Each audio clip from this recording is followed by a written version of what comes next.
Face aux trois évolutions stratégiques proposées, il faut redéterminer la gouvernance du nouveau modèle, c'est-à-dire qui fait quoi, qui a le pouvoir sur quoi. Donc le rôle de l'État, de la sécurité sociale, des collectivités territoriales et des acteurs de santé qu'on a vu très importants au niveau territorial.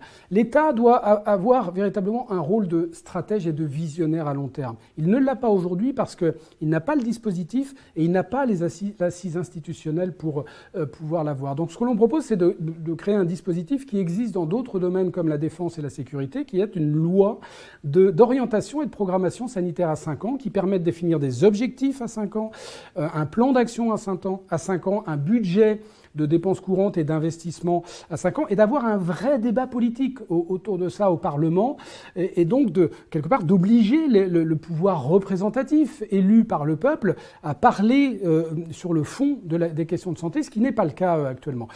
Pour ça, il faut que l'État soit armé institutionnellement. Donc il faut que cette kyrielle d'agences qui en fait affaiblit la capacité visionnaire de l'État soit transformée en une agence unique de santé publique, donc en une agence intégrée des différentes fonctions de santé publique, qui se déclinent en région par les agences régionales de santé existantes, qui deviennent les agences régionales de santé publique, et que l'on transforme vraiment en machine de guerre de santé publique, en revanche qui ne s'occupe plus de l'organisation opérationnelle des soins.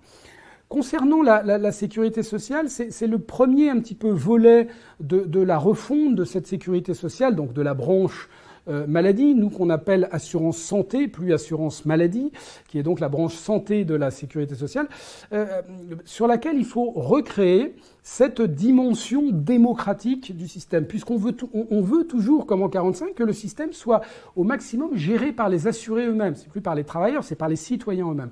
En fait, on utilise des outils existants, qui sont la conférence nationale de santé et autonomie, la conférence régionale de santé et autonomie, et puis les conférences territoriales de santé. Il faut les remettre à jour, puisqu'on a vu que dans nos territoires, on avait l'ensemble des statuts. Or, on sait que les conférences régionales n'ont que les libéraux dedans. Donc, il faut que la fonction publique soit intégrée.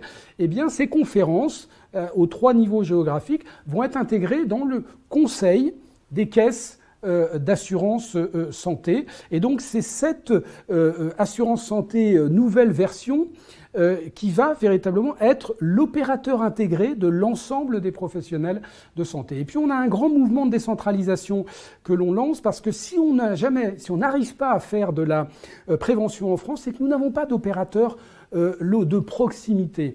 Eh bien, par exemple, les départements qui s'occupent de PMI et du grand âge, on leur donne l'ensemble des missions de maintien en bonne santé à tous les âges de la vie. Donc la santé scolaire va revenir au département, comme la santé au travail. Et puis les régions, qui sont une collectivité d'investissement et de stratégie, vont avoir de nouvelles fonctions, comme la gestion de la démographie médicale, qui va compléter leur action sur la démographie paramédicale, comme la gestion des équipements lourds dans les hôpitaux, comme l'organisation des hôpitaux.